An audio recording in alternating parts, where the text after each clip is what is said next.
Hello beautiful people, and welcome back to another episode of Two Girls One Doc. It's your girl BD, and Florence the fiance is on hiatus, so today we have another special guest. He is one of my oldest friends, right? We met when we were like 9 years old.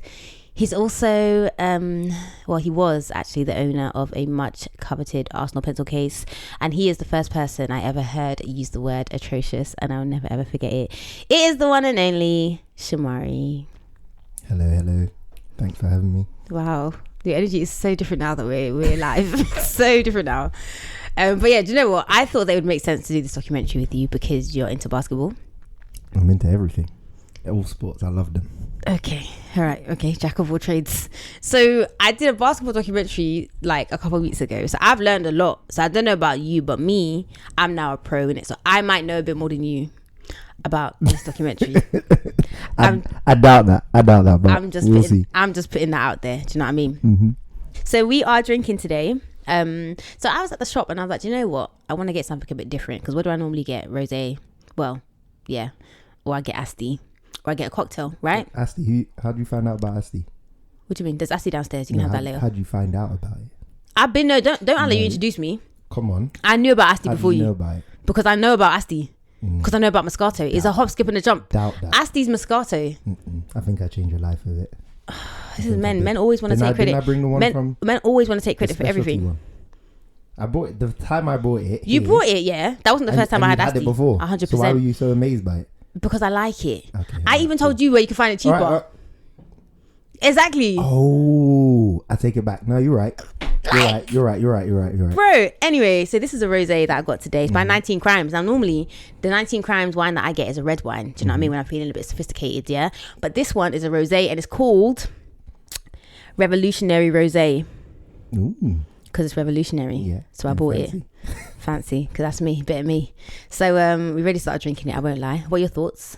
It's not bad. We got to be honest. I already backed my first glass before we even started. So that should let you know. That's true. That's true. Yeah, it's all right. It's not bad. It's just rosé in it. It's not as sweet as I would like, but I'm trying to grow out of that. Do you know what I mean? So try to mature the palate. I'm trying to mature the palate. So, it's cool. I like it. It's good vibes.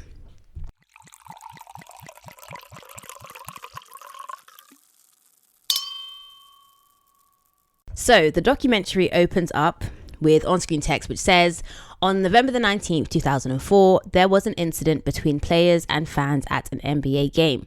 The raw footage was not made available to the public, right? And so next thing we see, we get like clips of like all the footage. Mm-hmm. But then you see like in real time, so nowadays you see like different men watching the footage. You get the Netflix intro, you get this like compilation of people's opinions and the news stories and all that stuff. And then bam, intro, yeah? So you're like, rah, we're in it, it's starting, it's about to be mad, yeah? So the way the documentary goes is like we see the footage of the aftermath first, so like you see like the end of it and then you see what led up to it, right? Yeah. And so we see the players leaving the court, like fans are throwing like bare stuff on them, everyone's heated, but at this point we don't really know why, and we don't know what caused it, we just know it looks kind of crazy. So during the documentary, we meet former Indiana Pacers players, and we're learning how basically each of those players got to the team. So basically, how did everyone get to be at this place that caused this massive thing that happened, right? So the first one we meet is Jermaine O'Neal, and he's telling us how he'd put so much work into being a pro basketball player, like they all do, yeah? But we see footage of him being drafted like straight from high school, which I recently learned is mad. Like that's crazy. Like apparently LeBron was also drafted from high school. Most people get drafted from college, right? Yeah. But Jermaine, it was like a high school thing. They've changed the rules a couple times. Is it? Yeah. What, in terms of whether they're allowed to be? So whether they're allowed to come straight from high school or come. Oh, is it? What? Because they're too young. Yeah, and they wanted to, filter people into college because college is massive, in America. It's not like here where exactly. It's like 5 universities. Team, it's like, oh yeah, it's whatever. That's it. But for there, it's on a Wednesday. It's on national TV.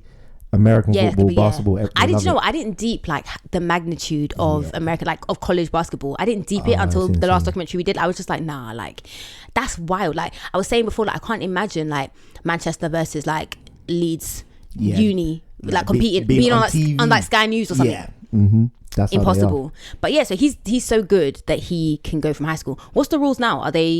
Now you have to go to university at least 1 year. But there's debate about them changing it back again. Mm-hmm. They flip-flopping us, bitch. So basically, yeah, we see footage of him being drafted, and he's like, the reason they're telling us all of this, I suspect, is because it's kind of mad, because it's like, rah, like, you did all this work, you got drafted at such a young age, like you got to this place, and then this happened and kind of like messed everything up. So we see footage of him playing in the NBA, and he was like the youngest there at the time, and he just looks so cute. That's what's you see in his face compared to the grown men. You're like, you're actually a baby. He out is there. so cute. Like, he's just such a little cutie baby. Like, and even then, like, or even all of them back then, I was like, they really made men different back then. Like, this was like the Morris Chestnut era of men. Where's Forenz, man? The early 2000s. I miss Forenz. Yeah, literally, like, they just made them differently. Like, them Black Americans, the men, it was just different. I was just like, wow, you man, really, there's something in there was a je ne sais quoi. A je ne sais quoi. Jenny Saquon, honestly, there really was. But now we meet Reggie Miller. Yeah, so Reggie Miller, he's like the OG, because he's been at the Pacers for ages when this happened. Yeah, when I say ages, I mean ages. Yeah. So we see a bunch of clips saying basically he's that guy, and all he wants to do in this life is win the championship. That's it. That's his whole life is centered around it. Reggie doesn't ask for much. Reggie just wants to win the ring. Do you know what I thought was mad? Yeah. You know when they're going through who the fans, and they got the people and the old white lady. Yeah. They said she's just here for Reggie. I hear it because Reggie just seemed like such good vibes. He uses that sophistication. Yeah. A sensible don. It's like, that's the one that you'd want to be your man, because it's like, you know that even though his friends are moving mad, like he's gonna take it serious. Yeah, he's gonna take it seriously, and he's gonna guys. be like, guys, like yeah. He's the one that is gonna hold everyone accountable. What is all these things that's dropping? What's happening? No, it's what's going on? What's happening? What's occurring? It's the Okay, so just I knocked it out of the way. I'm trying to do something with my hands. So you're good now? Yeah, I'm alright. Okay. I'm alright. Believe me, Nick.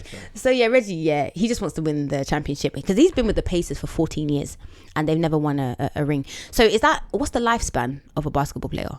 Because 14 years to me sounds like a long time. It is a long time. So it depends on the level. So like the really, really good players, you're talking about like 14 to 15. How long was his name been playing? Who? LeBron. Bron, he's at year 20 right now. Okay. He's an anomaly. I think there's like maybe 5 or 6 guys that have made it that long.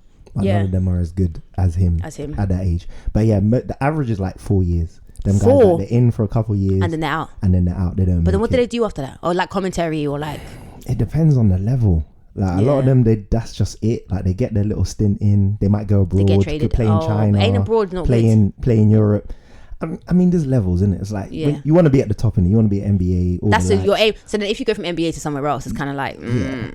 But also at the same time, it's a living for them, man, isn't it? Yeah, it's a job. It's a job. Yeah. You're making more than the average person at a desk, even if you're going to Europe, you're going to China. So it's worth the peas. Listen, you like it, I love it, boy. So yeah, 14 years, Reggie has no ring, yeah? So Jermaine basically was the new guy brought in to kind of spice things up, do you know what I mean? Give it a bit of like... Keep it fresh. The la sensation. Yeah, so he's only 20 at the time, yeah?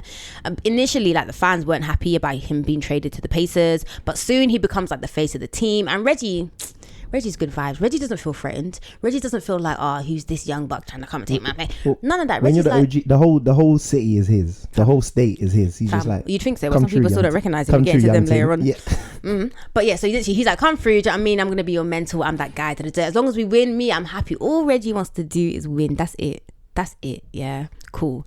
So now we meet Ron Artest. Okay, at the time of the incident, that's his name. It has since changed. We'll get into that a couple times. We'll get into that later on. But as of the documentary, his name is Ron Artest. Yeah, so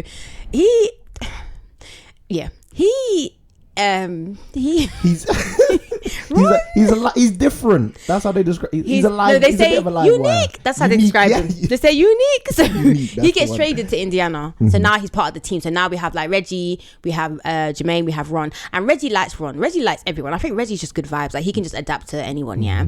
Reggie describes him by saying, "Every team needs a Ron Artest. You need a guy that everyone's a little bit afraid of." This is an important point. So you put a pin in that for now, because that becomes very important later on. Yeah, cool. So now Jermaine and Ron are very similar. They're both really hard workers. They're good at the game, but they're really hot tempered. Yeah. Jermaine is a bit more controlled. right? Then you can see that as it goes on. You can see he's still a little bit more mature. Yeah, even though he's younger. Ron. It don't take much to push him off the edge. Ron is ready to jump. Ron stays ready, so he ain't never got to get ready. That's right. So either way, like, this team of Pacers is a really good team, right? And I'm just gonna say, these men play basketball like it was rugby. I don't understand. Like, is it supposed to be this physical? It's a different era. So this is and we'll get into it later when we talk about how it starts to happen, but because it's a different era. I was gonna say, these men are they're getting into pushing it, bumping, and shoving and grabbing pulling, and pushing, couple swings. I was like, rah, so what is it, WWE that I'm watching, or what's going on here? Yeah. So one time, like, Ron Artest, he fouls this guy during a game. So they're playing against Detroit, and then Ron Artest fouls this guy, and so because of that, it cost them the game. So because, like, if they'd won that game, they would have gone to the championship. Because of this foul, Detroit go to the championship, and what happens? Detroit win. So now they're basically saying, like, man, we were beating Detroit, we could have literally won. Like, if it wasn't them, it would have been us. Exactly. And it wasn't us because Ron is Ron. Lost it a little bit. Yeah, exactly. So it's a bit of a piss take. So at this point, Ron is over basketball. He said, you know what, fuck this, I want to make music. And every once in a while, someone will tweet that, like, at any point in a black man's life, he might turn around and say that he wants to make music. When I wrote these notes, I had this thought. And I tell you, I kid you not, the day after I wrote these notes, I saw a tweet about the fact that one day a black man might wake up and say, do you know what? I want to do music. I want to be a rapper. I saw one the other day, some actor, I don't know what his name is. I think it begins with a K. I can't remember, but he's just released a tune recently, and it was like, was it good? Like, black men, they said black men don't worry about their age. Nothing. It's just when do I have the money they decide to do they it. Want to make tunes. That's it. They're gonna do it. I'm gonna put the tweet on my Insta. Listen, I support my brothers, innit? It only takes one tune to blow. Do you support Idris Elba and his music? Well, you know, what did you say? if you're happy, I'm happy. If you like it, I love it. If you like it, I love it. Yeah, that's it. If you like it, I love it, man. If you like it, I love it. Oh, Idris. So besides wanting to be a rapper, Ron actually had mental health issues, right? So he suffered from depression and anxiety.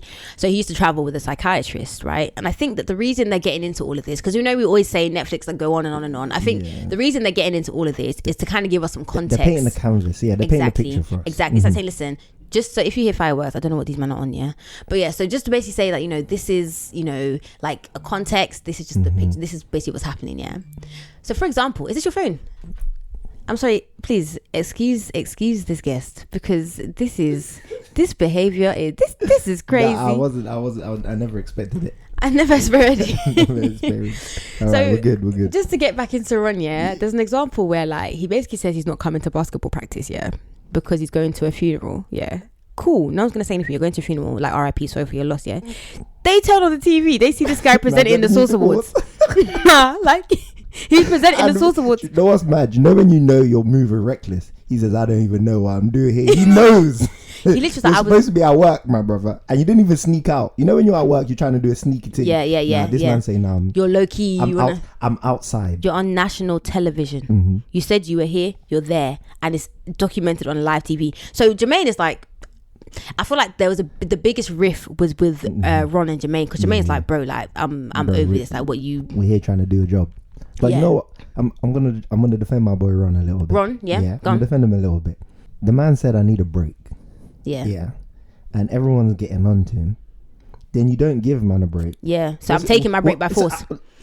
I hear it, but then also, like, if I need some time, I need some time. And you do need some time, and you should have had some time, but then also you're under contract. Yeah, but you work with your man, innit? Like, that's the thing I don't like about these sports teams sometimes. Yeah, because of slavery. Men like they're objects. They are. They're literally bought and sold. Even the language we use about them is mad, like trade, buy, sell. We're gonna get into that more later, because honestly, and I had thoughts the last episode, and those thoughts have not changed. But it's crazy. Now we meet Steven Jackson, and he gets traded to the Pacers. Stacks. When Steven came, it was the best thing for us, because now we got Jermaine, Ron, and now you're bringing in another tough, somewhat crazy dude, and Steven Jackson. I really like him. Yeah, he's that guy. I really like him. He's also mad. One. He's also so okay. You have all these guys now in the team. Steven is also a bit, heated, but it's like the perfect mix of people. Well, it's either the perfect or the worst mix of people. It's like the perfect storm, I would say, of people. That's the exact word. Yeah, of people. Reggie is the level-headed one. Yeah, he's the dad or the older brother of the team. He has sense. Jermaine is mad, but like he's controlled with the madness.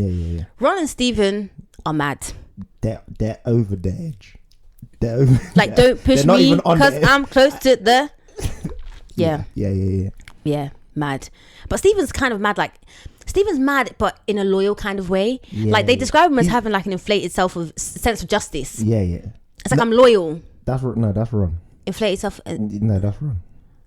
No, Ron. Oh, that's Ron. Yeah, sorry. He's That's the one Ron. that he's saying like, oh, nah, it's the principle of the thing. It's the principle, like, which they shouldn't behave like that. Yeah, and the thing is, with Ron, I understand that. Like, I don't even think he's wrong for being like that. Because it's like, listen, like, why are you moving like that? You shouldn't move like that. And because you're moving like that, mad, I'm gonna me move too, I'm mad. madder. But it's just a level of mad. That's what I disagree with Ron. With Steven though, he's just kind of like, I'm a loyal dude. Like, I'm gonna ride for my dons. I'm gonna ride for my niggas, dog. Literally, like, he's just that guy. Like, listen, if I, even to the producers, he was like, yeah, like, now see how we're doing this now. If we go to the bar and someone tries to fight you, I've got your back. And I'm like, Steven, I feel that, innit? My guy. I respect it. So you see what you said about a perfect storm. Yeah. Me and the man. Wasn't like all the players being together. Yeah. We always joke like the NBA is the best reality TV you can ever watch. I say this. You don't even have to really time. like the sport, even though the sport is nice. That's why I watch the documentaries, because it literally just summarizes. It's like watching the reunions. The background of these man's life is insane. So you see with Stacks, that's Steven Jackson. I was going to say, please, can you? Sorry, his nickname in the league is Stacks. Because people were calling him Jack, people were calling him Steven, people calling him. Yeah, Steve. Yeah, Stacks. So you see with Stacks, there's a couple stories. He's got his own podcast now, actually. Oh, has he? Yeah, All the Smoke. Is that what it's called? Yeah, Of course it is. See? Of course it is. So on brand. He lives his raps. He lives them. He lives them. So he's got a story, where him and a couple of his teammates, different team, they're out at the club one day. Anyway, again, he says, I'm a loyal dude. Yeah. And I sense that. Someone's moving mad. So what, within his team or someone else? Against one of his boys. Okay. I don't know if it's in a strip club or just out a bar or something. Yeah. So the man's saying like, he keeps the thing on him, innit? Yeah. Okay. All right. Okay. I'm not dry snitching. Like, this is his story. He's told it. He's put it to the world. I'm just retelling what he already gave to us. Yeah. And basically, man's saying like, they've come outside the club now. Someone's moving mad. Let off a couple shots. Stop it. So what does he do? Draws the thing, innit? The tingle. So and we'll get into it later when he says not everyone's on it. Yeah. I agree. He knows not everyone's on it because he's actually on it. Because he's on it. He's seen the difference. On it. So when you talk about these men are mad, unhinged, and then even Ron, Meta, one of his names. I don't know who he was at the time, but at this moment in time, we're going with Ron. He's got another story. Him as well. Having beef with one of his teammates on a different team. Oh, different team. Okay. So they're on the plane now. I think they're playing poker or some sort of card game. Okay. With a young guy. Oh no. And someone loses. I don't even know who lost, but someone lost. With Ron, he could have won and they would have still been the same thing. So they're beefing. They're like, all right, cool. When we get back home, it's on. So they postponed the beef to continue the beef. Innit? Like, you can't crash the plane. But they're not flying the plane. But did Hedy 1 and Tion Wayne not fight on the plane? It's true, to be honest. But you gotta think about your surroundings. And again, these men are okay. So they were. Some men say they're hood, but they're not. Yeah. No, these. But then I just think like if you could hold the beef, until you got off the plane, like surely then by then you calm down and everything's okay. No. One would think, but instead, these fine gentlemen, they turn up to training. So they even got off the plane. Oh, well, they're going straight to training. A couple days later. So so time has elapsed. Day after, a couple of days have elapsed. You think you calm down, cool off now? Both man, they bring the strap to training. Pull a strap on each other in training. That's wild. And so when you say these guys are unhinged, as in like that's not an exaggeration. This is what they're on at any moment. If it's on them. And you know what? Yeah, forget the hype if I'm on. Listen, I just feel like it's honestly like. It's no wonder that this happened, but that comparison with like the NBA being like reality TV, like it literally is an episode of Real Housewives. Like when I say, because I try and say to people like, sports documentaries, I know it seems like, I'm not into sports. It's not even about that, because the things that happen in sports, it's like it's stranger than fiction. Yeah, like it's crazy. You can't make it up. Like deep it. There's ESPN 30 for 30. That's a whole series of just madness that happened in sport.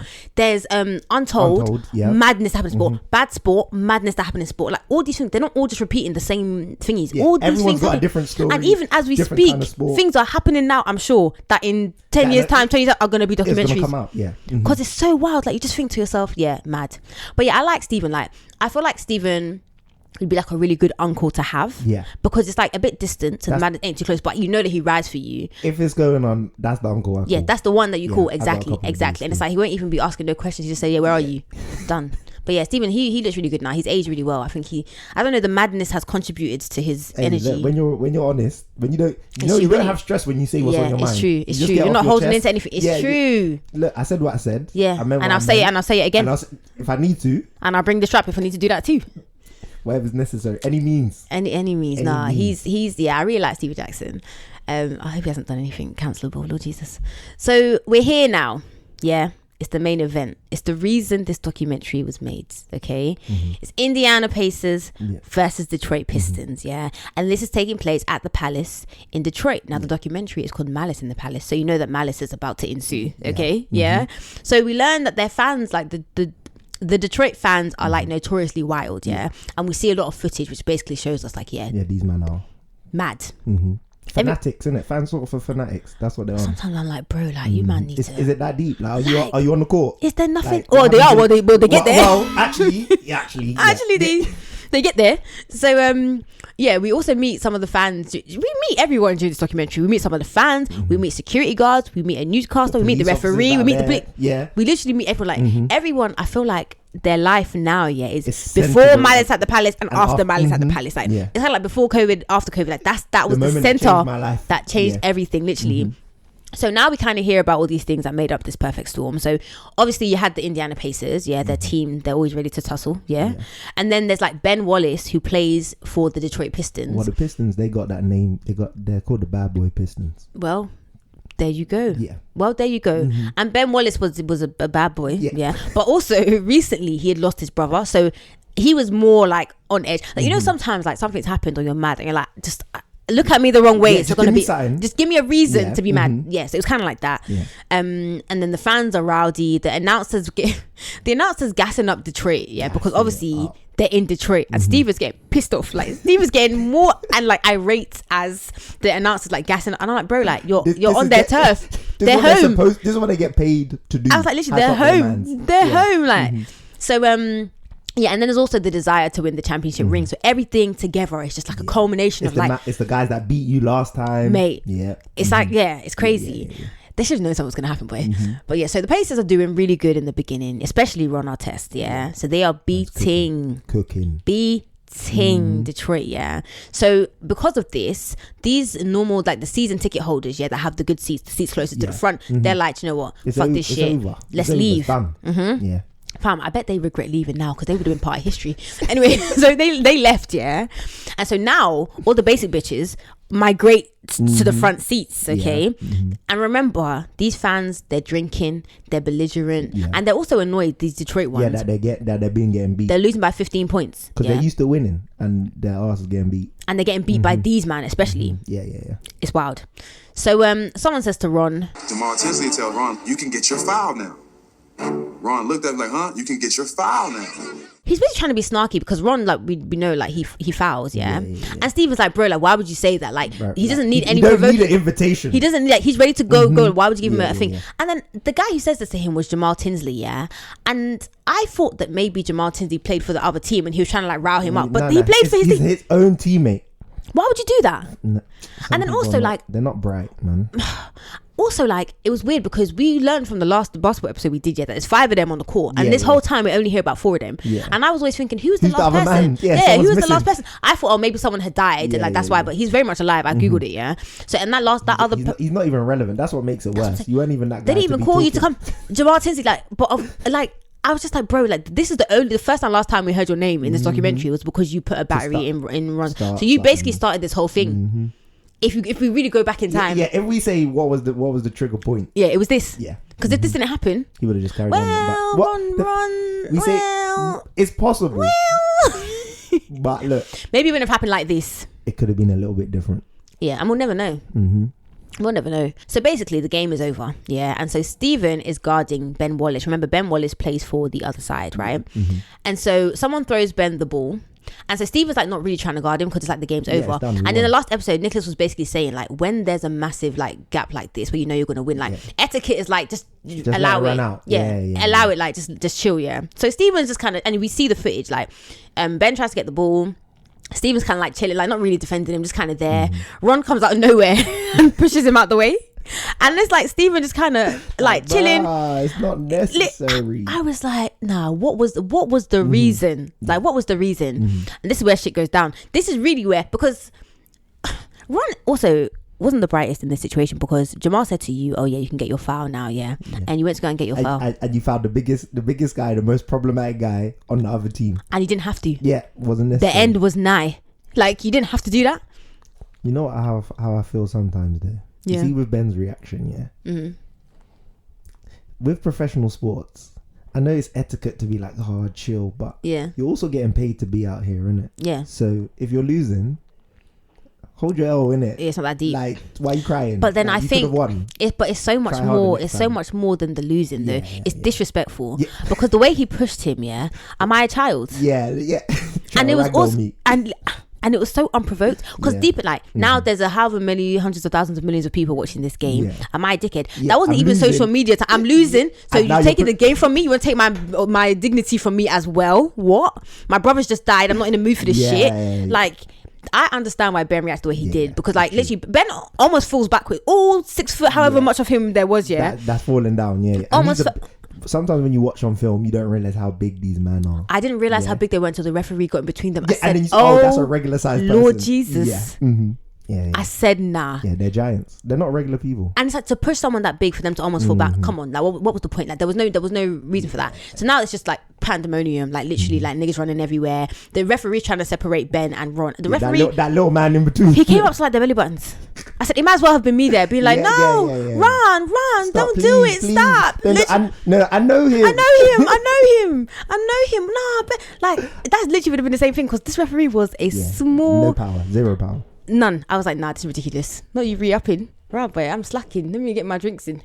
So at this point, like, it's actually not that deep. Like, they're scuffing and that all the time. It's still regular. Yeah, like no one's really about it. Like, it wouldn't upset, really exactly. You shoving. Exactly. Do you know what I mean? You go to the changing room. You kind of like, you're whatever. You're fine. Everyone calms down. It's fine. I mean, although considering the stories you told us earlier, I don't know if that would have been the case. Yeah. But it could have ended there. Yeah, because right now you're thinking, it's not crazy disrespect. Like, it's a bit unnecessary in the game. And it's disrespectful. No one said anything. It's not that deep. No one talked about no one's mum. No one's mum was talked about. No one's child. Exactly. It was fine. It would have just been like, okay, whatever, a bit of a scarf. Yeah. They would have got separated. It would have been fine. It maybe would have been on the news, and then everyone would have been over it. Yeah. And you're thinking, so Netflix made this whole documentary about the guys. Couple pushes. Yeah. Absolutely not. Yeah, because there's more to come. Yeah, because Ron goes. So Ron. The thing is, we hear what he does and then we hear his explanation. And if you want to believe it, yeah. But Ron... There's other ways. Not to Ron. Yeah. Ron goes and lies down on the scoring table. So, I mean, there's a scoring table, I suppose, right? It's right in the middle of the court. Yeah, it's like on the side of the court, so everyone can see. Like basically, in between the fans and the court is the scoring table, right? So Ron goes there, and he's even done for doing this because now you're exposed. But anyway, he goes there and he lies on his back with his hands behind his head, like reclining, chilling, like he's on a beach. Yeah. And so he's going to his peaceful place. He's going to his peaceful place. He's going to, because everyone is like, no, this isn't normal behavior. This is disrespectful. Which again, like people are just like, you can say it's not normal behavior, but like it doesn't necessarily mean it's disrespectful. Do you know what I mean? Like maybe he's just unique. Like they said, like he's just a bit different. Do you know what though? I'm not gonna lie. This is when I'm gonna come back to Ben's side. If you push me like that, and then you go and lie down. You know what you're saying to me? You can't touch me. Yeah. Bro. Try. That's what you would think as Ben. But as Ron was saying, do you know what? I've been in therapy and they taught me to take 5. They said count to 5 before you do anything. I watched that footage. I paused it. I rewinded. I was trying to see him counting 1, 2, 3, 4, 5. Maybe he was doing it in his head. I don't know. It must have been in his head. He wasn't counting nothing, fam. He was just there like ha ha ha ha ha. But anyway, maybe he was. Says, Stacks is here. And this is so that 2 points about that. One, he like Steven Jackson is a loyal guy. Yeah. Ron is there chilling, reclining because he knows he's not gonna let no one touch me. Like, and he's not because he's a loyal guy. And two, that tells me, Ron, Mr. World Peace, that you went about that world peace. Yeah. But then also it's like you knew He knew the strength of his position. Exactly. Yeah. Mm-hmm. So he's chilling, he's lying down there, and so he basically tells us, like he's going to count to 5. So that's what he's doing in his mind. He's not doing anything disrespectful. He's counting. Oh, now you want to move the chair down? Yeah, now you want to move the chair down. After you made a whole kerfuffle about it being too high. Wasn't right in the right place. Oh my God, can't. Please, these guys cannot. I'm learning, and it's my first time. So then Jermaine tells us Ben wore like 10,000 armbands and headbands and wristbands, and he started throwing things. You know the things you don't notice until someone points it out. As soon as he said it, I'm like, right. And the editors are shady as hell because literally, because in the like on screen like to us interview, what's his name? Jermaine says this, and then they pan into him. They pan to Ben with literally headband, sweatband, the arms, the thing everywhere. Literally 10,000. Why are you sweating that much, really? Maybe you just need a towel. Literally, maybe we need to see a doctor. It's like you can see he has so many. And the thing I love about this documentary is that there's so much footage, and it's not just CCTV footage of the stadium, because there's that as well. It's the media footage. It's like the cameras are, and the thing is that like as a cameraman during all of this, because more happens, I'm like, these men are missing nothing. These men are running around. These men are. It was giving like, when at Maury, they're like, you're not the father, and they chased him around. It literally, I was like, nah, these men, they were not paid enough. These camera people, I swear to God, like, mate, it was so good. Like, I know we're talking to you about the documentary, we're recapping it, but I'm telling you, watch it. It's a public service. Do your duty, like, watch it.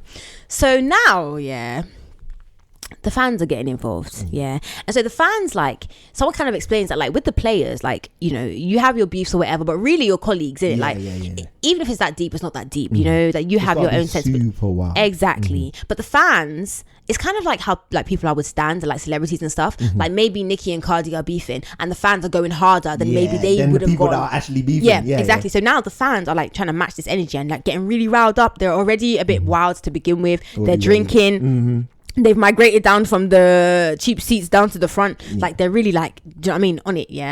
So then hold on to your chest. Okay, as Ron is lying on the table, this fan throws a drink at him and it lands on his chest. A beer, fam. And everyone's describing it like, oh, it was like slow motion. When I say that Ron is up and in the stand in 0.2 seconds, I have never seen anybody in my life move with such speed and precision. Like over chairs. Like, how did you even know the direction from whence it came? Men are like 6'7", 6'8". Like multiple rows. Do the chairs in a couple steps. I was like, nah, because the thing is that like it.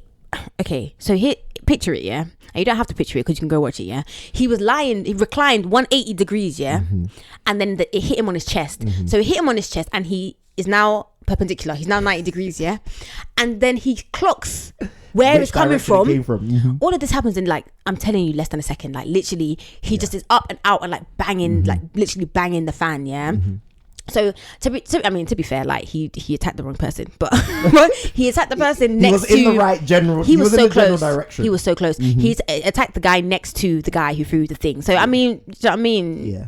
You know what I mean? Maybe you should have told the guy to not do it.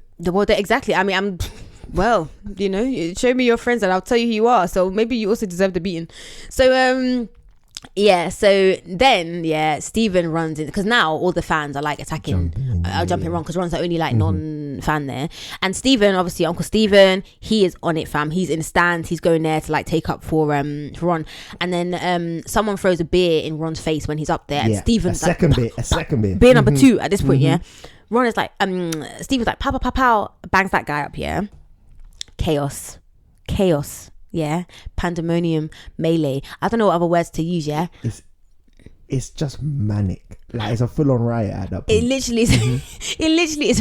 It's a riot. And the thing is that like we see everything. So they go from in the beginning being like, this footage was never really ever shown, and now we literally see everything in, I want to say 4K, but it wasn't 4K because it was back in 2004.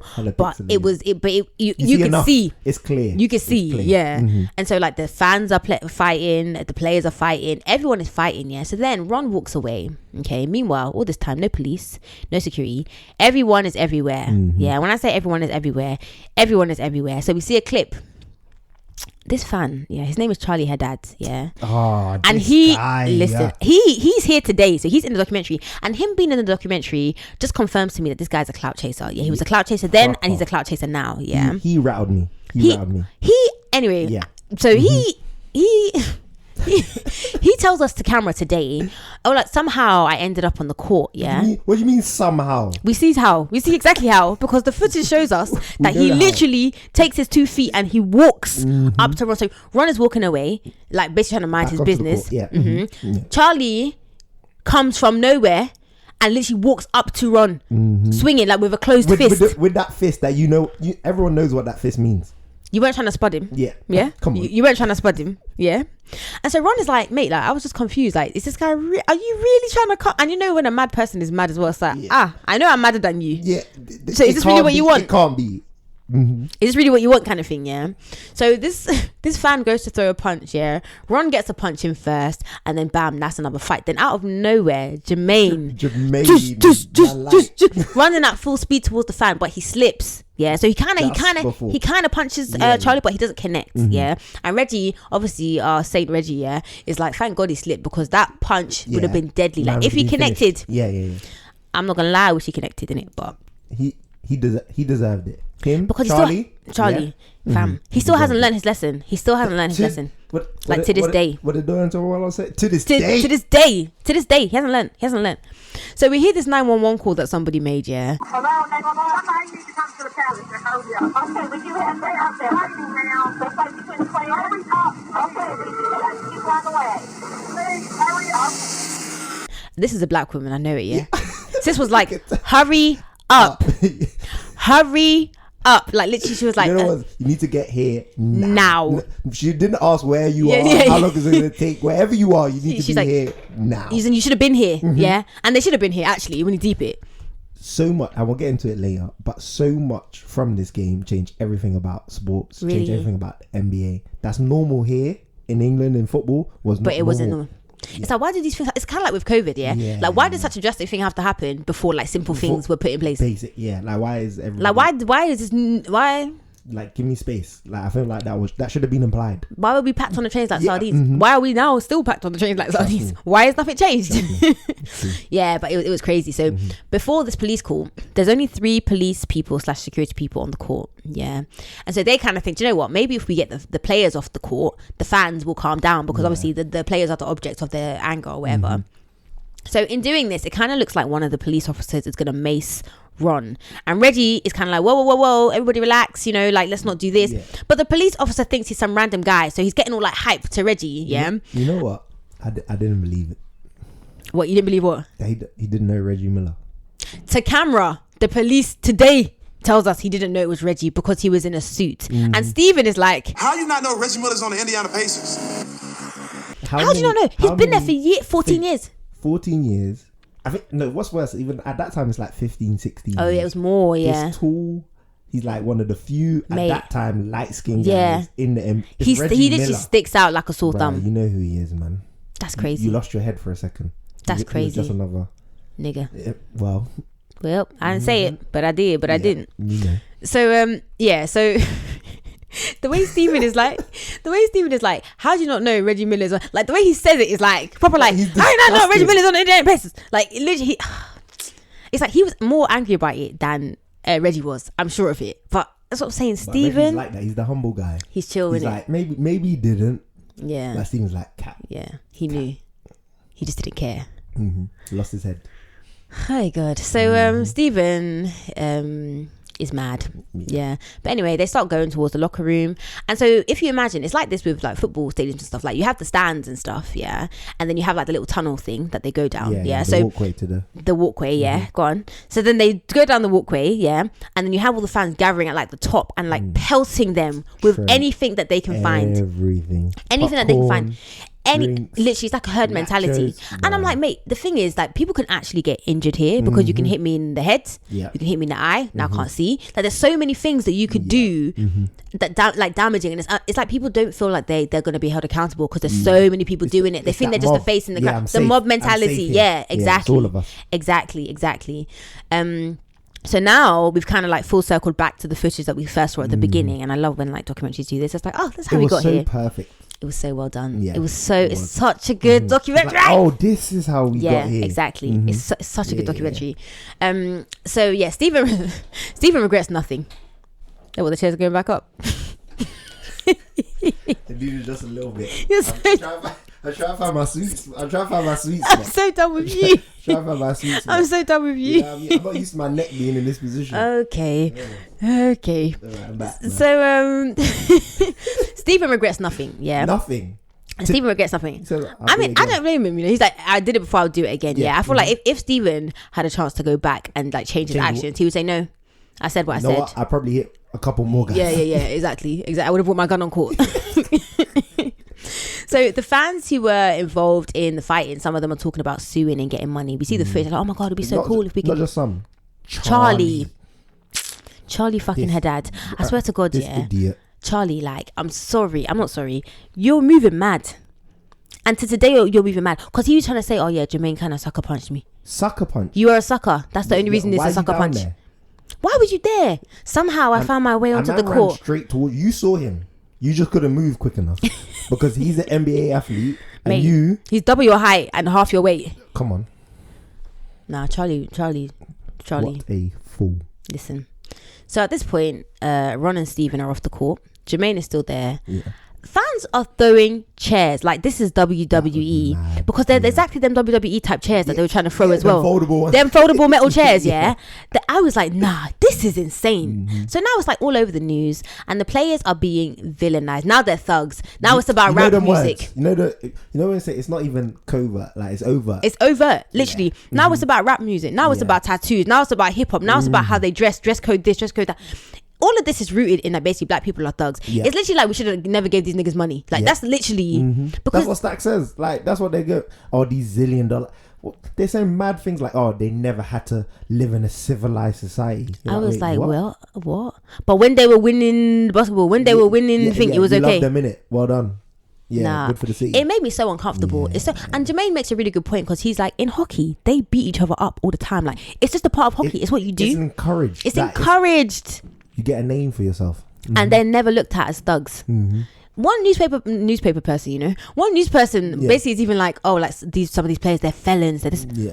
I said, what's that got to do with the price of tea in China? What's that got to do with anything? Like, are any of these guys felons? Like, do you know that?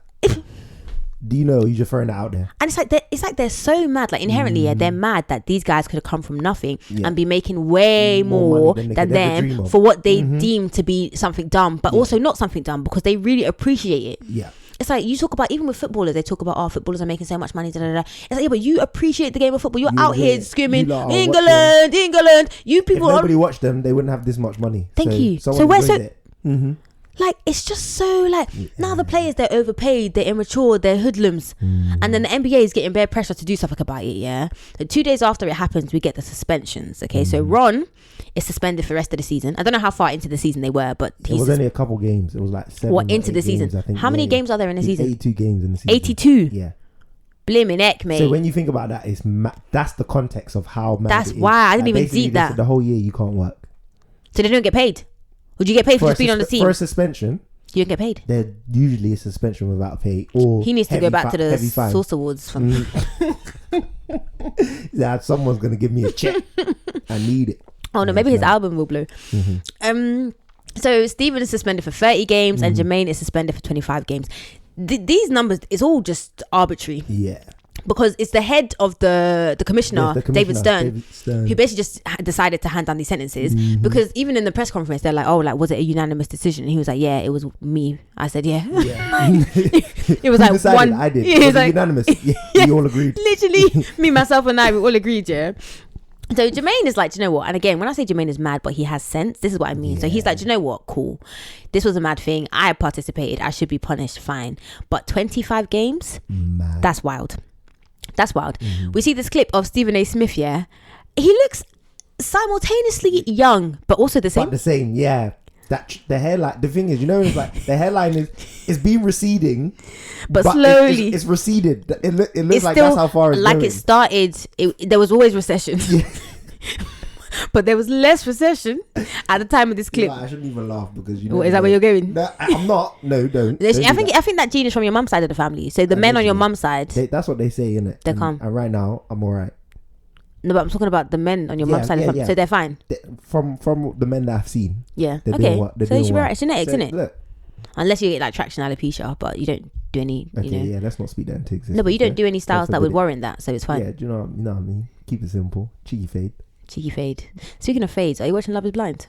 Yeah. But oh my. So you know when you, I'm gonna say, can I speak my mind? Yeah, please speak it. Okay. You know when you say like, who did certain man grow up around? Yeah. You can tell by the fade. Oh, you can tell by the fade or lack thereof. Because I'm saying, you know, it's man's wedding day. And that's the trim you arrived with. So I have not yet got to the episode of the wedding, but it's not about that. It's not about what because happens. it's about the trim. Because first of all, there's a high top, and do you know what? If you want to do a high top, do it. I don't know why you would, but do it. Who am I? I'm just a girl on the internet, yeah.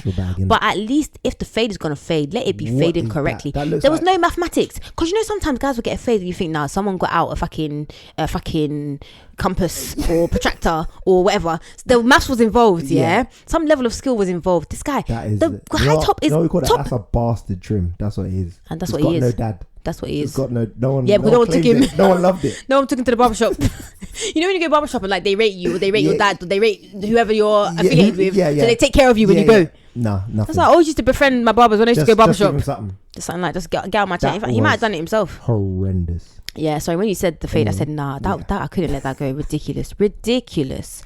So, so Stephen A. Smith is basically saying that, you know, like, he's doing his whole, like, commentating thing. People are saying how, like, obviously the NBA is going to side with the fans because what is the 3 players compared to all the money, the thousands and thousands of dollars that the fans bring in? So it's kind of going that way where, you know, like, you know, the players are the bad guys. They should have known better. They get paid so much, blah, blah, blah, blah, blah. But you know what's insane about that?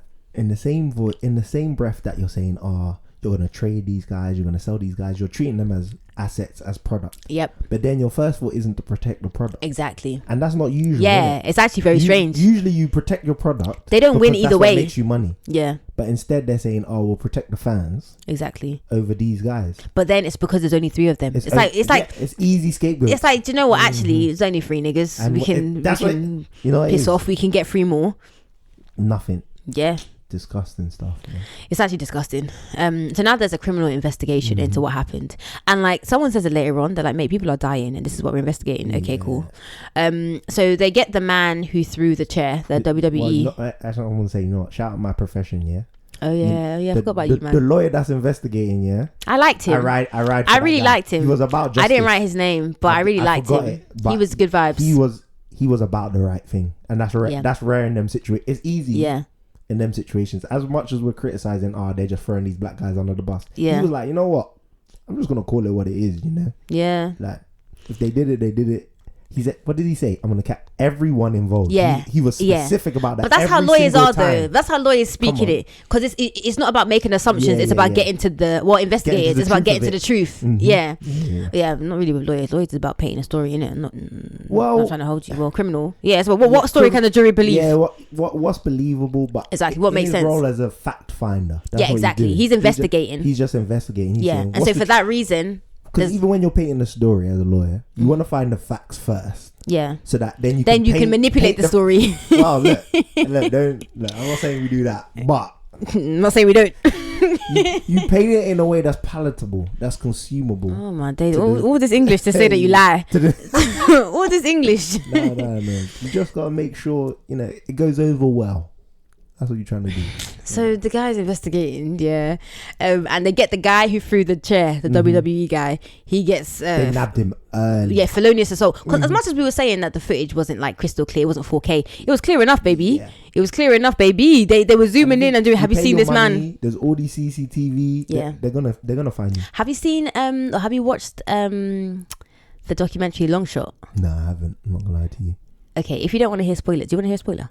No, I don't mind. Okay, yeah, go on. If you don't want to hear a spoiler, fast forward. And to us, we've covered this on the documentary, on the podcast anyway, but fast forward like 30 seconds. Basically, he gets accused of killing someone, and his alibi is that he was at a baseball game. Yeah. And so they're trying to find him on like the CCTV footage, and they see him on there to prove that he was there, but they can't exactly prove that he was there at the time, as in like for as long as to be for his alibi. Exactly. So then on that day, just what's that word that I'm thinking of? Just like happenstance. Yeah. What's the word though? What's the word? Circumstance. I don't know what the word is. Oh, you know what the word is? I know. Yeah. So they happened to be filming an episode of Curb Your Enthusiasm. Okay. Yeah. And so they couldn't see. Actually, I think they couldn't see him. Yeah. On the CCTV. But on the episode that they filmed of Curb Your Enthusiasm, he was on it in the background. So they were able to use that episode. And it's crazy because where they were filming, like literally, it was just a glimpse. Yeah. It was like literally God. Because no, they could see him on CCTV, but they couldn't prove that it was him because it looked kind of like him, his build. It could be anyone. Yeah. And then they saw it, and then that's how he was freed. Wow.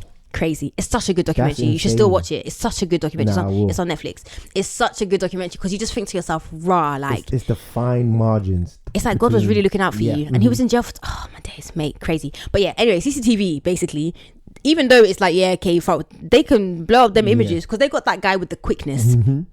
Now we get to the guy who threw the beer. Yeah, this guy, fam. They recognized him as John Green, and it's so funny because it's actually the investigator that recognized him. Do you know how? Do you know when you're a wicked person? Yeah, you're gonna get got. On the same side, when you're saying this guy got free. Yeah. When you're wicked, you're gonna get got. You're gonna get got. You're gonna get got. What are the odds? Yeah.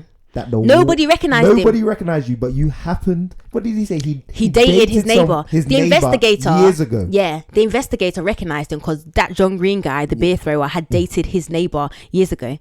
He said, "No, I've seen that guy." You know what? He probably was feeling the neighbor and he didn't get it. He said, "If ever I catch this guy." He probably thought this guy's a douche.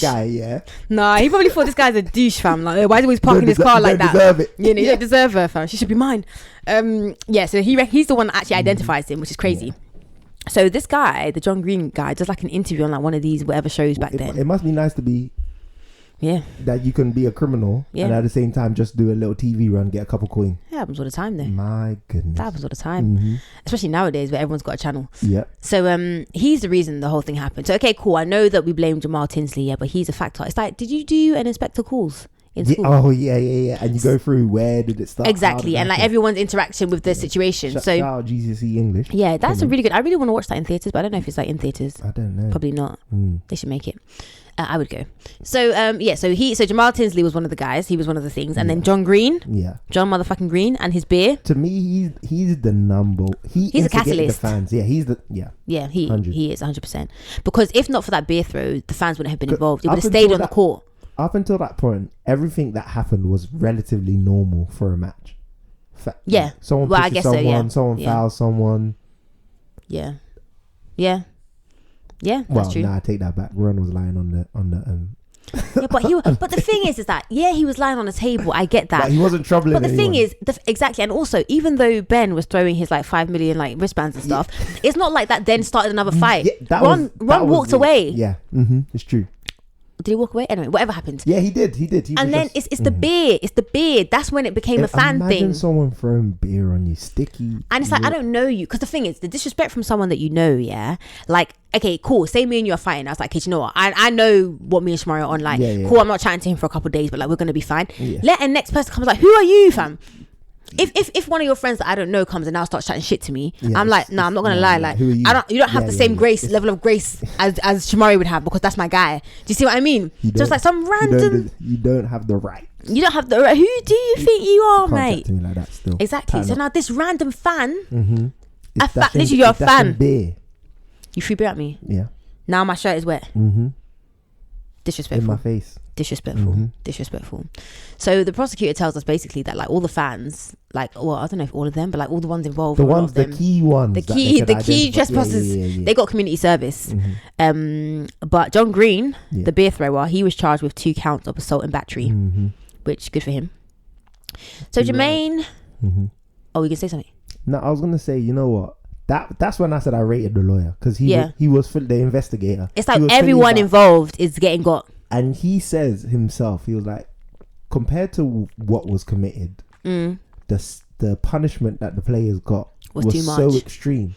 Yeah. Like, because most of it was maybe, it wasn't quite self-defense because they went a little bit too far. But they weren't the instigators. No, but they were defending their honor. They were defending each other, and they were not the instigators. So for the fact them to get fined half a season, exactly. Almost whole season, a whole season, because and it's also like making it seem like it was just they were just crazy. Like Ron Artest just thought, you know what, fuck it, I'm going into the stands, I'm punching people up.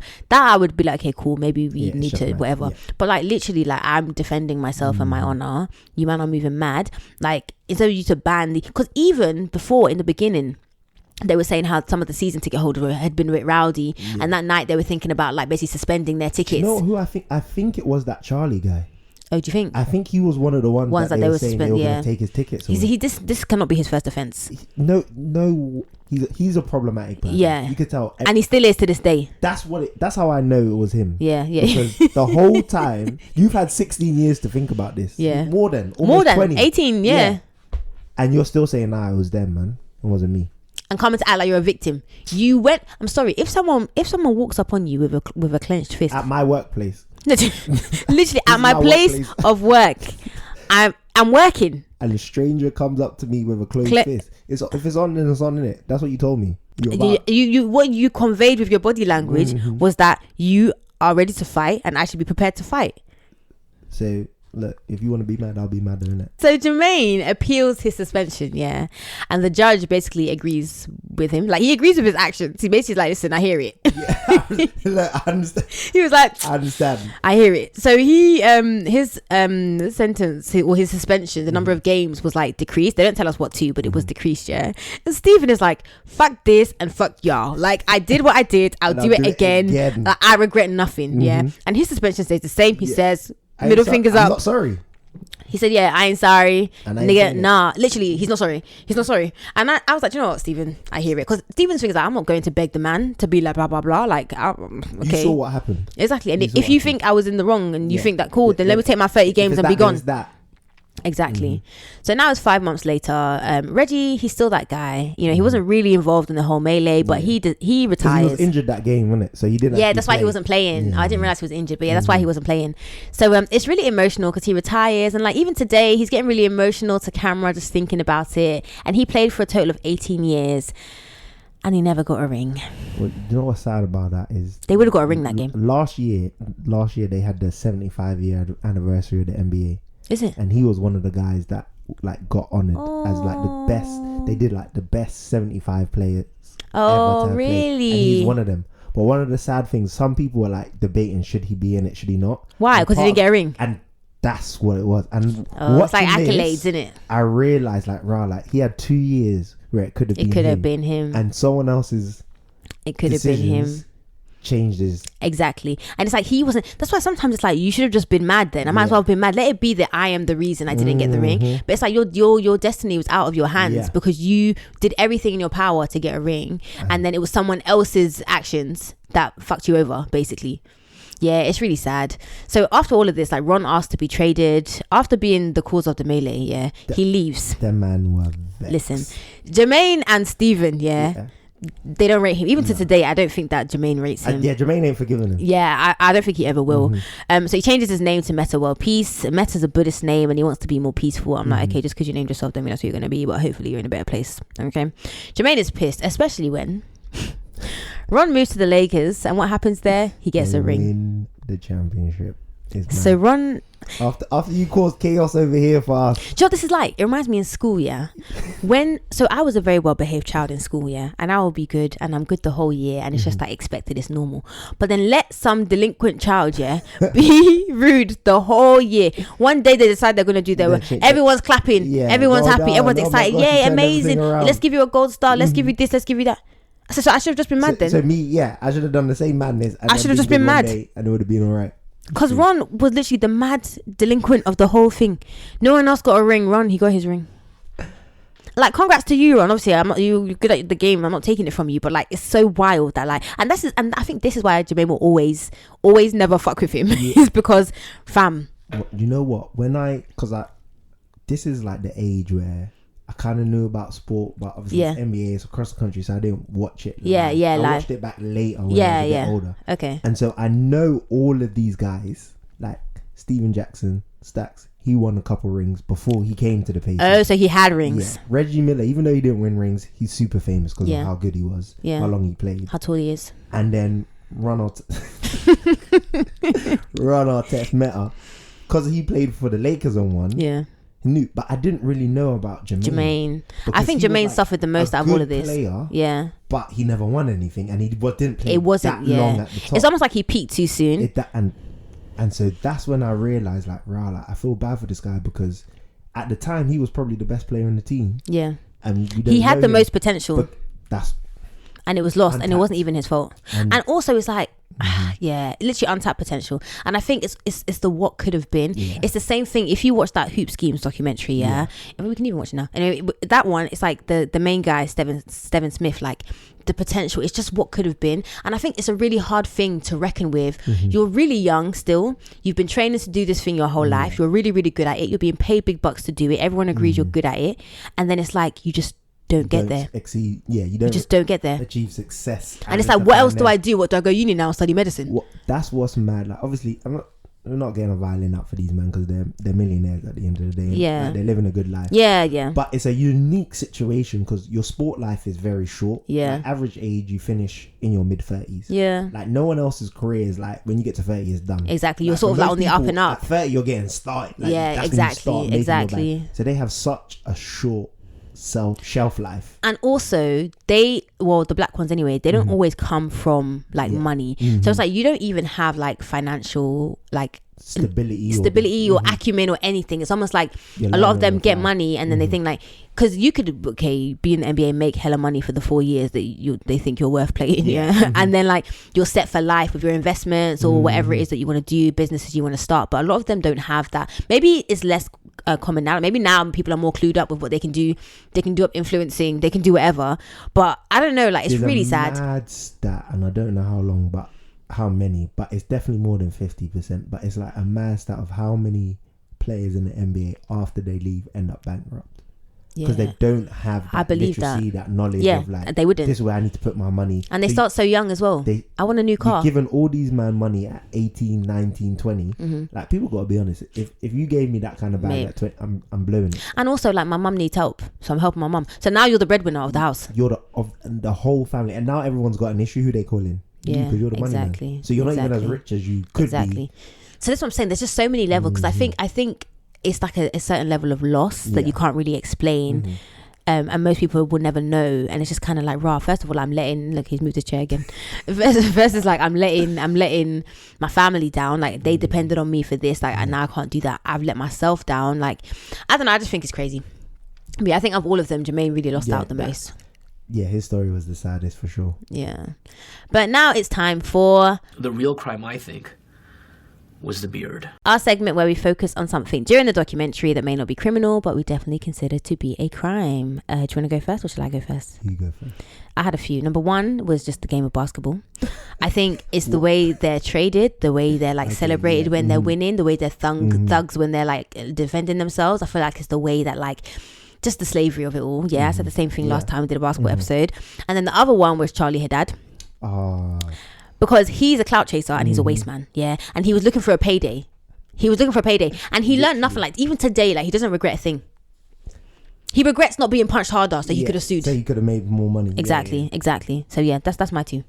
So mine was the lack of acknowledgement from, I guess, David Stern, NBA, of how they contributed to this. So in football, like, it's normal. Like our football, English football, soccer. No, it's called football. Football, my bad, sorry. American experience on that. We actually have a lot of American listeners. Is it? Yeah, we do. I don't want to offend you guys. Shout out. Wait, where did you go uni again? I went to South Carolina. Shout out my South Carolina man then. What was your thing? Woo woo. What was your chant? Did you have one? Oh, we were Crusaders. It's kind of basic. Okay, never mind. Let's go Crusaders. That's what it was. Okay, no comment. It wasn't that, but okay. Yeah. All right. Jermaine was from North Carolina. South Carolina. Jermaine, Lamar Cole. not Jermaine. Oh, Jermaine O'Neal. the guy we were just speaking about. I used to be like a proper J. Cole fan. Like I literally was a super fan back in the day. No, I'm not anymore. I've gotten off the bus. But I wish him the best. Mm-hmm. Yeah. But yeah, sorry, Jermaine. This Jermaine. Oh, he's from South Carolina. South Carolina, yeah. No wonder he's kind of sensible. I feel like he has like good Southern values. Yeah. See, he's a little bit mad, but he's grounded. That's the one. Yeah, he's grounded. Yeah, you could even see when he was in the suit. Yeah, he was the most. Composed. Yeah. But anyway, the lack of responsibility from David Stern and the NBA. Yeah. So like now we've had incidents in football hooliganism. So there's police, there's stewards, everything like it's normal for us. Yeah, but for every game. But that's been like years and years. Yeah. Like, since probably the 80s. It's been that way. Like, this is like 2004 something. And this was 2004. There's no police. There's no security guards. Why are the fans allowed to even get onto the court? Like if your fans can't get onto the court, this doesn't become an issue. Yeah. And then the dress code, and they talked about that a little bit in the thing. They changed the dress code. You got to wear this. It's that identity politics, isn't it? If you look like this, you're not going to be seen as a.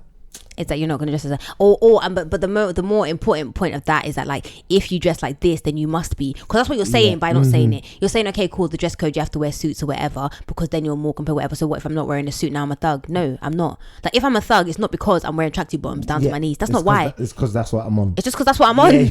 I might be a thug and wear my clothes like that, but one does not beget the other. Exactly. Like they're mutually exclusive or whatever the statistics term is. Do you know what I mean? Like exactly. But yeah, it was. I mean, I think it's a really good documentary. I think it was really well told, really well documented, and I think that you should watch it. Definitely. I'm telling you, sports documentaries. I feel like we should do more of them on here because honestly, they are just so messy. Like it's giving Real Housewives. Like literally, you don't have to know all the stories, literally, the underlying stories. You don't have to have watched any other season. You just literally just watch the reunion. You're done. The thing is with that, you with this, you don't even have to even really like basketball. Yeah, because you're getting to know the people. I have no affiliations to basketball. Like I just learned the 5 positions last time. Like I literally I just know that it's interesting and it's mad. If you give enough people enough money, and also in those sorts of environments, there's a lot of ego, there's a lot of like talent, there's a lot of like all these things are the perfect. It's a microcosm of life, isn't it? Exactly. And, like, when you study the psychology behind people, how they think, you can relate it to yourself in a small way. Yeah. Great documentary. But yeah, next week I'll be back with another amazing guest while Forens is on her hiatus, and we will be covering Coded Bias, which is on Netflix. So as always, I'll play the trailer at the end, so you guys can get an idea of what it's about. You can watch it before if you want to, but of course you don't have to because we're going to do a good job covering it. In the meantime, between time, you can find us on Instagram, Twitter, Facebook, blah blah blah, 2 Girls 1 Doc, on TikTok, 2 Girls 1 Doc podcast. And if you're still here, then give us a 5-star review because you're still here, which means you didn't hate it. So don't be a hater. Do you know what I mean? Do you want the people them to find you? Yeah, they can find me, man. Where can they find you? At Coach Show. I'll tag you anyway. Yeah. It's fine. You look confused. You look so confused. I think I got an underscore in there. Is there underscore? I'll tag you. At Coach underscore. At Coach Show underscore. Yeah. I'll tag him on our Instagram. Everything we referenced, I'll put on our Instagram so you can have a look at that. I'll put what we were drinking. I'll put a link to what we're drinking in the show notes, and also I will put a picture of it on our Instagram. So check us out. Tell a friend to tell a friend. Anything else you want to say to the people then? No, just watch the doc, man. Yeah, it's really good. Get into sports docs, man. They're the best, so good. Man. They're so good.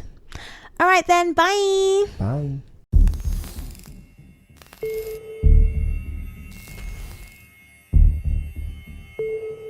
During my first semester at MIT, I got computer vision software that was supposed to track my face. It didn't work until I put on this white mask. I'm thinking, all right, what's going on here? Is it the lighting conditions? Is it the angle at which I'm looking at the camera, or is there something more? That's when I started looking into issues of bias that can creep into technology. Our ideas about technology that we think are normal are actually ideas that come from a very small and homogeneous group of people. Vast amounts of data at incredible speeds. Everybody has unconscious biases, and people embed their own biases into technology. This kid got stopped as a result of facial recognition misidentification, and then used that as justification to search you. This is an innocent child. Racism is becoming mechanized. systemic issues are only going to be hardwired into new technologies. It's not just face classification, it's any data-centric technology. Every day, we are all being scored. Who gets hired, who gets housing. I am making predictions for your life right now. The people who own the code deploy it on other people, and there is no accountability. Management at Atlantic Towers wanted to install the facial recognition software. Pretty much turn this place into Fort Knox. The technology is being rapidly adopted, and there are no safeguards. We are socially controlled in a way that we don't see. Technology that analyzes faces could be biased, but the company is pushing it anyway. What demographic is it most effective on? White men. Show me that it's going to be fair, that it's legal, before you put it out. That's what we don't have yet.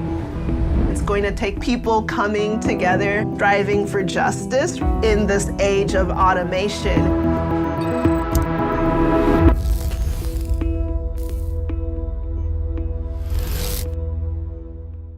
So I have actually my own Malice at the Palace story. Not the Malice at the Palace. Well, let me humble myself. Where was it? Crystal Palace? Nah.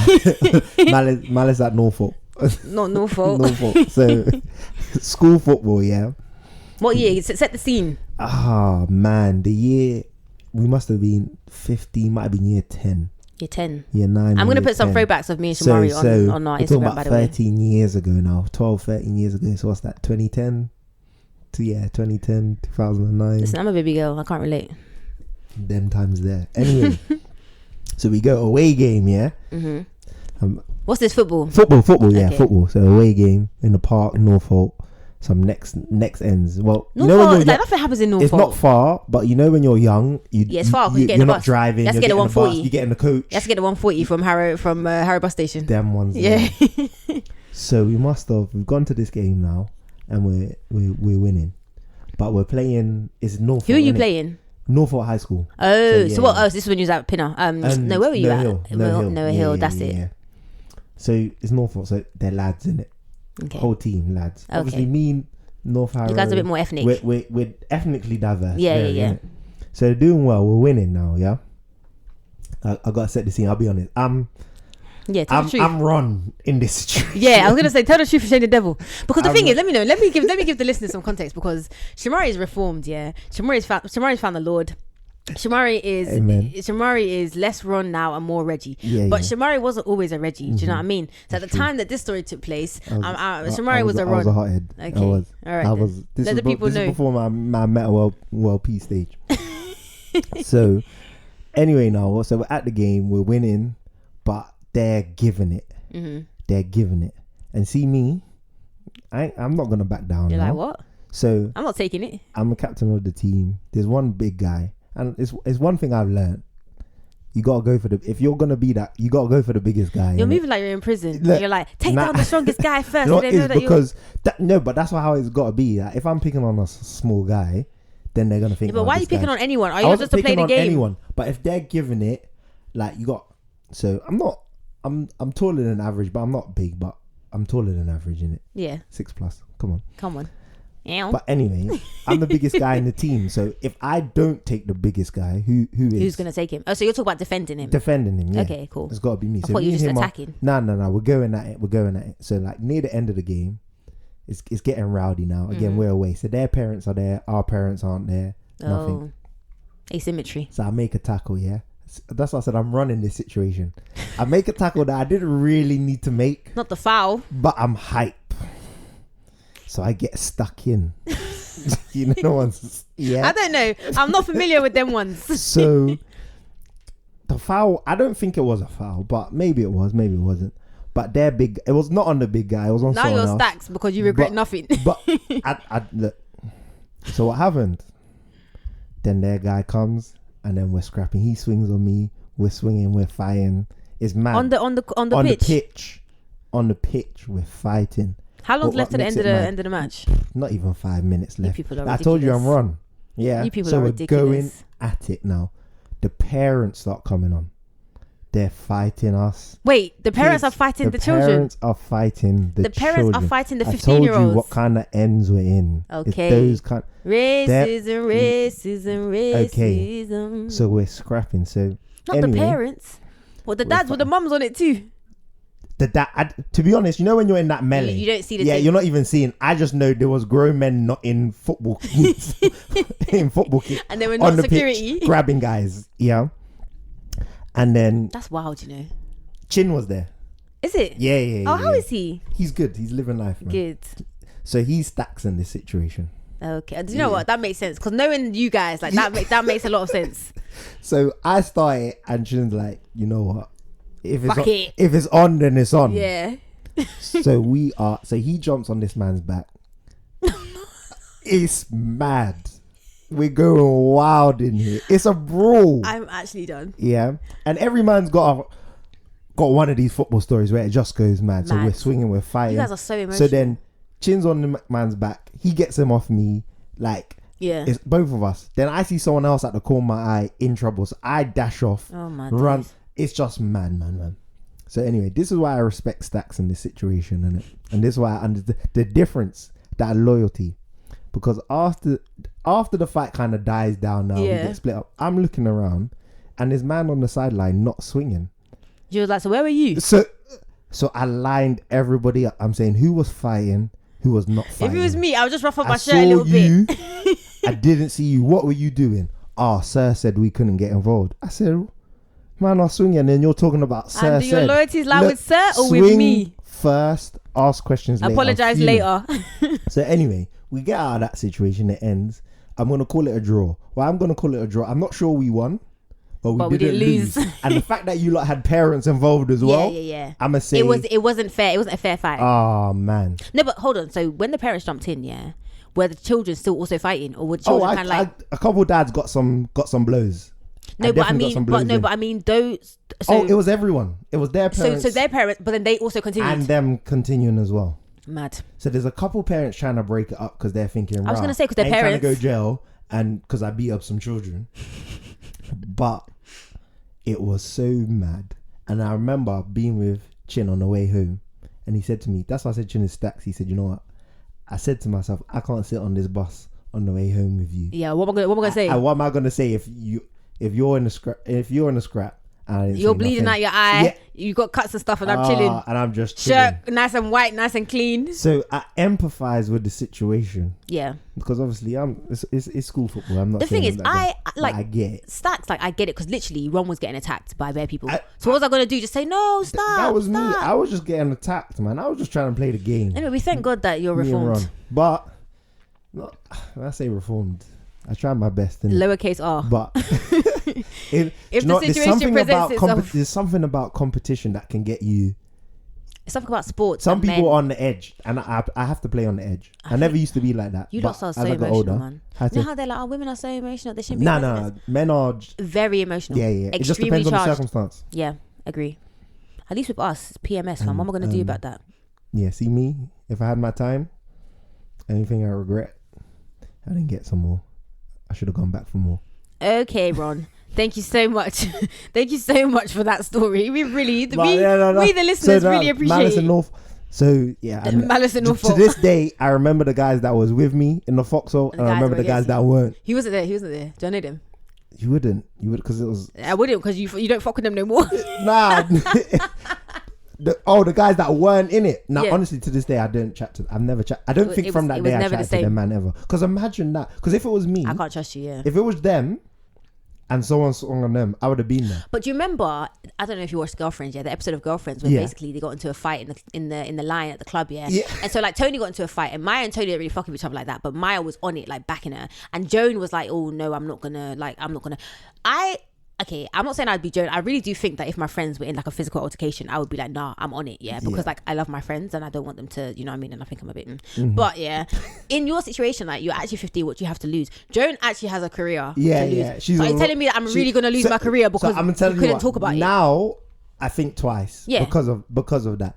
But like it would be nice, obviously, for me, if my friends were to like swing for me and stuff, I would be so grateful. But like, yeah, listen, you're really my girl and stuff. But if they weren't, I think I would still be upset about it because like, oh, you're not my girl. But I'd kind of be like, you have a kid at home, you have a job, a career. Like, I would kind of get it a bit more. But when we're jobless and we're literally just going to school and coming home, if my life is at threat, there's two things you can do: either you swing or you get me out of there safely. Yeah. But you can't tell me you can't do nothing. You can't tell me you was watching. You were doing TMZ on the sidelines. Sir told me not to. Sir said, "Come on." What was Sir doing, fam? Besides saying, "Get a grip, get a grip."